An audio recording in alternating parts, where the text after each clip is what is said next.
Hola y bienvenidos a esta nueva exploración. Hoy vamos a meternos con dos conjuntos de fuentes bastante interesantes que nos han llegado. Sí, tienen miga. Por un lado, tenemos unos fragmentos de Xavier Bonal, de un análisis crítico sobre políticas educativas, neoliberalismo, globalización, preguntándose quién se beneficia de verdad. Un tema clave, desde luego. Y por otro, una selección de ensayos de un libro llamado Cultura y Naturaleza, editado por Leonardo Montenegro Martínez.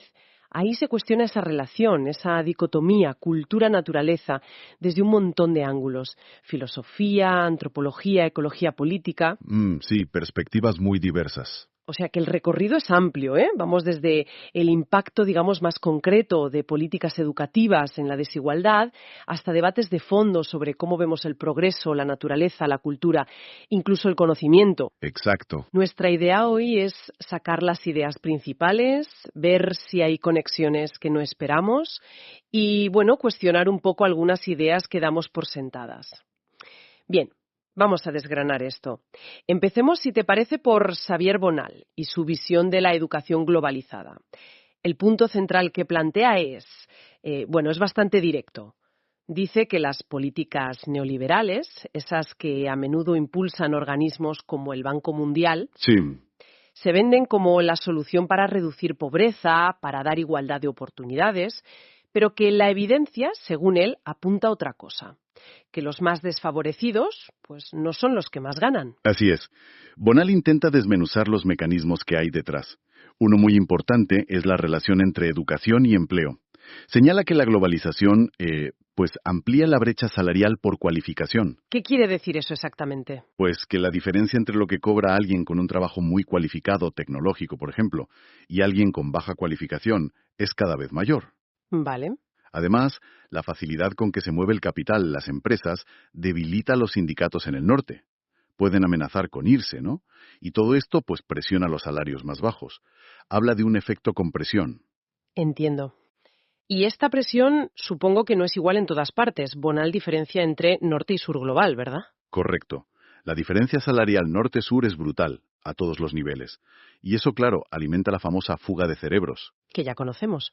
Pero lo fascinante aquí es, fascinante por lo complejo, ¿no? Es como esto se cruzó con las prioridades de inversión de instituciones como el Banco Mundial. Durante años se centraron en la educación básica. Sí, eso era lo clásico. Pero más recientemente, el banco ha empezado a reconocer que, en este contexto globalizado, las tasas de rendimiento de la educación superior a menudo son mayores. A ver, eso podría sonar lógico, invertir donde hay más rendimiento, ¿no? Entonces, ¿dónde ve Bonal el problema? El problema está en quién accede realmente a esa educación superior en muchos países del sur. A pesar de que ha habido avances, el acceso sigue siendo socialmente muy desigual, muy marcado por la clase social, el origen. Claro. Entonces, si rediriges la inversión hacia la educación superior, ¿a quién beneficias más? Pues a los que ya tenían más papeletas para llegar ahí, que normalmente no son los más pobres. Entiendo. Bonal lo llama el efecto composición. Aunque el rendimiento individual de esa educación sea alto, el efecto total, para la sociedad, puede ser aumentar la desigualdad, porque el beneficio se concentra arriba. Vale, o sea que el rendimiento económico por sí solo no basta, si la distribución de esas oportunidades falla de base. Exacto. Y a esto suma sus dudas sobre las políticas de contención del gasto público en educación, cuyos supuestos beneficios también pone bastante en cuestión. Ya veo. Y también critica las estrategias concretas de lucha contra la pobreza a través de la educación, ¿no? Sí, critica que muchas veces se enfocan en una supuesta privación cultural. Como si el problema fuera que los pobres no valoran la educación. Ya. El discurso típico a veces. Ignorando las barreras de verdad. Las económicas, las sociales, la falta de tiempo, de recursos, barreras objetivas que les impiden invertir en eso que llaman capital humano. Claro. Y dice que las soluciones basadas solo en el mercado, en el acceso al mercado, pues no funcionan bien, porque ni los mercados se adaptan a las necesidades reales de los pobres, ni los pobres pueden operar fácilmente en esos mercados formales. Y luego está el discurso de la activación, de que la gente tiene que buscarse la viva, pero choca con programas muy focalizados que dan ayudas muy pequeñas, muy temporales, solo a los más pobres, que no cambian la estructura. Entendido. Entonces, ¿Qué significa todo esto? Si resumimos la postura de Bonal, parece que la culpa no es tanto de la globalización en abstracto, No, él insiste en eso. sino de las políticas concretas que se eligen para gestionarla. Políticas de corte neoliberal, dice. Y esas políticas, pues lejos de hacer realidad la promesa de la educación como el gran motor de igualdad, ¿Podrían estar haciendo lo contrario? podrían estar reforzando las derechas. Vaya, una visión bastante crítica con el discurso más habitual. Desde luego. Muy bien, pues cambiemos ahora de tercio, si te parece. Vayamos a la segunda fuente, la compilación Cultura y Naturaleza. Este libro nos mete en un debate distinto, más filosófico quizá, pero con implicaciones muy reales. Cuestiona esa división tan nuestra, tan occidental, entre naturaleza y cultura. Sí, una división que damos por sentada casi sin pensar. Exacto. Y el libro reúne a gente de disciplinas muy variadas para explorar cómo se construyó esa separación y qué consecuencias tiene. Es un cuestionamiento de raíz, sí. Hay varios autores que atacan esa dicotomía desde puntos de vista diferentes. Por ejemplo, Philippe Descola. ¿Qué dice Descola? Pues usa el ejemplo de cómo está organizado el Museo de la Plata en Argentina. Abajo, las colecciones de historia natural, los animales, las plantas, la naturaleza. Y arriba, las salas de arqueología, etnografía, los artefactos humanos, la cultura. Ah, mira qué curioso. Lo usa como una metáfora perfecta de cómo Occidente ha ordenado el mundo. Naturaleza por un lado, cultura por otro. Y la cultura siempre un poco por encima, ¿no? Claro. Y Descola dice, esta visión, esta cosmología, ya no se sostiene. Vivimos en un planeta transformado por nosotros, con tecnologías como los transgénicos, la clonación, que borran esas fronteras. Es verdad. Sugiere que nuestra forma de ver el mundo, lo que él llama el naturalismo, donde los humanos somos especiales por nuestra cultura frente a una naturaleza que sigue leyes físicas, es solo una forma posible entre otras. Hay otras cosmologías, animismo, totemismo, que no hacen esa separación tan radical. Interesante cómo la disposición de un museo puede reflejar toda una forma de pensar. Y Tim Ingold también va por ahí, ¿no? Por superar esa división. Sí, Ingold critica mucho la separación entre lo humano y lo animal, entre biología y cultura. Aboga por una antropología y una biología que él llama relacionales. Relacionales. Sí. Para él, el ser humano no es un cuerpo biológico al que se le añade cultura por encima. La persona, con su conciencia, su capacidad de actuar, emerge y se desarrolla dentro de un campo de relaciones. Relaciones sociales, sí, pero también relaciones con el entorno, con el ambiente. Somos organismos persona, dice él, en constante relación. No cultura por un lado y naturaleza por otro. Tiene sentido. Rompe con esa idea de que somos algo aparte, ¿no? Algo ajeno al resto del mundo. Pero esta separación que critican, ¿de dónde sale? ¿Siempre hemos pensado así en Occidente? Aquí es donde se pone realmente interesante. Varios autores del libro rastrean las raíces históricas y políticas de esta división. Santiago Castro Gómez, por ejemplo. ¿Qué conexión establece? Conecta la forma de organizar el saber en la Europa del siglo XVIII, eso que Foucault llamó el orden clásico del saber, basado en clasificar, ordenar, representar, con los intereses del Estado colonial, especialmente el español borbónico. Ah, o sea, la ciencia de la época y la política colonial. Exactamente. Disciplinas como la botánica, la historia natural, con sus clasificaciones, pensemos en Linneo, Buffon, no eran solo ciencia pura buscando la verdad. Claro. Sirvieron para ordenar el mundo colonial, para clasificar sus recursos, plantas, animales, minerales, y también a sus gentes, sus razas, y poner todo eso al servicio de la economía imperial, de la geopolítica.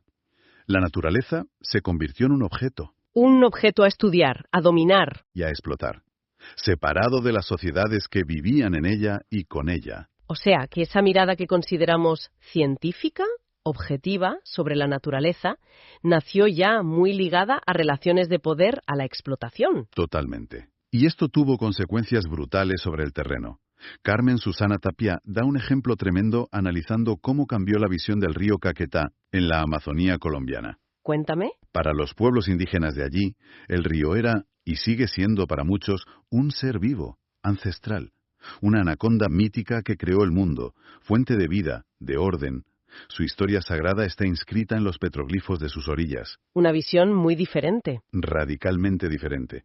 Pero con la llegada de la economía extractivista, primero colonial, luego republicana, esa misma entidad viva, sagrada, se transformó en una simple vía de acceso. ¿Una vía para qué? Pues primero, para la explotación salvaje del caucho por la caza arana, que fue un genocidio para muchas comunidades indígenas. Luego, para sacar pieles, coca, oro. ¡Qué barbaridad! El río pasó de ser un sujeto, un ser con agencia, a ser un objeto, un recurso a explotar, un espectador silente, como dice Tapia, de toda esa violencia, de todo ese despojo. Es que es el mismo río. El mismo río físico, pero percibido y tratado de formas opuestas. Y la visión que se impuso, la de la naturaleza como recurso separado de la cultura, justificó la destrucción del entorno y de las sociedades que tenían otra relación con él. Es un ejemplo muy potente, sí, de cómo las ideas, las cosmovisiones, tienen consecuencias muy, muy reales y a menudo trágicas. Frente a esta visión dominante, el libro ofrece alternativas, otras formas de ver. Sí, explora varias cosmologías y propuestas que desafían este modelo occidental. Una que tiene mucha fuerza hoy, sobre todo en América Latina, es el concepto del vivir bien o buen vivir. Lo explican autores como Esteban Ticona Alejo y también lo recoge Eduardo Gudinas. El buen vivir, ¿en qué consiste? Bueno, es una filosofía que viene de tradiciones indígenas, sobre todo andinas y amazónicas. Busca la armonía, el equilibrio. No solo entre las personas, la comunidad, la reciprocidad son claves, sino también con la naturaleza. La naturaleza se ve como un ser vivo, espiritual, la Pachamama. Entiendo. ¿Y cuál es la diferencia fundamental con nuestra idea de desarrollo? Pues critica de raíz el antropocentrismo, esa idea de que el ser humano es el centro, el dueño de todo. Y también el positivismo, que reduce la naturaleza a un simple recurso que se puede medir y explotar. Vale. Propone una visión relacional. El bienestar humano está ligado sí o sí al bienestar del entorno y de la comunidad. No se trata de acumular sin fin, como en la idea de crecimiento económico ilimitado, Que es la nuestra, básicamente. sino de vivir en equilibrio, con suficiencia, respetando los ciclos de la naturaleza, los lazos sociales. Gudinas también analiza otras visiones de la naturaleza que han existido en Latinoamérica. La naturaleza como recurso puro, como frontera salvaje a conquistar, como objeto de conservación que excluye a la gente. Es complejo, ¿eh? Pero el vivir bien sí que emerge como una alternativa más sistémica, más de fondo. Fascinante, la verdad. Tenemos entonces estos dos grandes bloques. Por un lado, la crítica de Bonal. Las políticas educativas actuales, bajo la globalización neoliberal, pueden estar generando más desigualdad. Y por otro, este cuestionamiento mucho más profundo que viene de cultura y naturaleza, la forma misma en que Occidente separa humano y entorno, cómo entiende el progreso, el conocimiento, está en crisis y tiene raíces históricas y políticas muy concretas. Exacto. La pregunta es casi obligada. ¿Cómo conectamos estas dos cosas? ¿Hay un hilo que las une? Si conectamos esto con el panorama general, yo creo que la conexión es bastante directa, la verdad. Sí. Sí, porque las políticas neoliberales que analiza Bonal, ese énfasis en la competencia, en el rendimiento económico individual, en convertir la educación en capital humano, encarnan perfectamente esa visión occidental, antropocéntrica y utilitarista que critica la segunda fuente. Es verdad. La naturaleza es vista como un recurso externo que está ahí para ser explotado, o como mucho, gestionado eficientemente. Y el progreso se mide casi solo en términos de crecimiento económico. Las críticas de autores como Dussel, Ticona, Gudinas, Montenegro en el libro van justo contra esa base. Incluso ese concepto de capital humano que parece tan neutro, tan técnico. Exacto. Puede verse como un reflejo clarísimo de esa separación naturaleza-cultura que critican Ingold o de Escola. Fragmentamos al ser humano. Su capacidad productiva, su capital humano, se separa de su ser completo, de sus relaciones sociales, de su conexión con el lugar donde vive. Claro. Y la educación se convierte en una inversión para optimizar ese capital, desligada de los contextos ecológicos, de otras formas de entender el aprendizaje, el bienestar. Es tratar al ser humano también como un recurso más, ¿no? Que hay que optimizar para el mercado. Totalmente. Proponen marcos radicalmente distintos para definir qué es una buena vida, y por lo tanto, qué objetivos debería tener la educación o el desarrollo en general. Cambian las preguntas fundamentales. Claro. Cuestionan las métricas que usamos, el PIB, las tasas de retorno económico de la educación, que son las que impulsan esas políticas globales que Bonal critica porque sus resultados son desiguales. Así que el debate no es solo si esta política concreta funciona mejor o peor para reducir la pobreza dentro del modelo actual, sino si el modelo mismo es el problema. Exacto. Si ese modelo basado en separar naturaleza y cultura, en el crecimiento infinito, en ver todo como un recurso, si es sostenible o siquiera deseable. Y la perspectiva histórica que comentabas antes, lo de la colonialidad, también encaja aquí, ¿no? Para conectar los dos niveles. Sin duda, esa idea de colonialidad de la naturaleza, como se impuso una forma de ver y usar el entorno, y de colonialidad del saber, como se impuso una forma de conocer y se despreciaron otras, actúa como un puente perfecto. ¿En qué sentido? Pues que los procesos históricos de transformar paisajes y explotar pueblos, como lo del Caquetá que contabas, no son cosas del pasado y ya está. Están conectados con las estructuras de poder, con las formas de pensar que todavía hoy dan forma a las agendas globales, incluidas las educativas que analiza Bonal. O sea, que esas agendas globales podrían ser una continuación de esa lógica colonial. Se podría argumentar que sí, con sus prioridades tan economicistas, sus supuestos universales que en realidad son muy occidentales, de alguna manera perpetúan esa lógica que separa, clasifica, jerarquiza, tanto a las personas como al resto del mundo. Es una conexión fuerte. Bien, pues yo creo que hemos tocado los puntos clave. Si tuviéramos que hacer un resumen rápido de lo que hemos desgranado hoy. Del análisis de Bonal nos llevamos una advertencia importante, ¿no? Las políticas educativas neoliberales, aunque prometan igualdad, pueden estar haciendo lo contrario en la práctica globalizada. Los beneficios no llegan a todos por igual y los más vulnerables pueden quedarse atrás. Sí, esa es la idea central. Vemos que es una construcción, con su historia, su política, ligada a la explotación y a las crisis que vivimos, y que hay otras formas de pensar, otras cosmologías, como la del vivir bien. Exacto.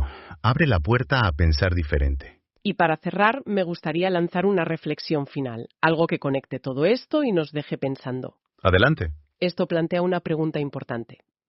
Si nos tomamos en serio estas otras formas de entender la relación con el entorno, el bienestar, como eso del vivir bien, podrían darnos pistas no solo para cambiar las políticas ambientales, que parece obvio, Sino también, sino para repensar los objetivos mismos de la educación y del desarrollo a nivel global. ¿Sería posible ir más allá de medirlo todo en dinero, en capital humano, como critican Bonal y los autores del otro libro? ¿Podríamos poner en el centro valores como el equilibrio, la reciprocidad, la comunidad, la sostenibilidad ecológica? Y definir a partir de ahí qué es una buena educación o una vida buena. Sería desafiar las bases de un modelo que, como hemos visto, parece generar tanta desigualdad como problemas ambientales. Una pregunta enorme, sí, fundamental. Pues ahí la dejamos, para que cada cual le dé una vuelta. Con esto concluimos nuestra exploración de hoy. Muchas gracias por acompañarnos. Gracias.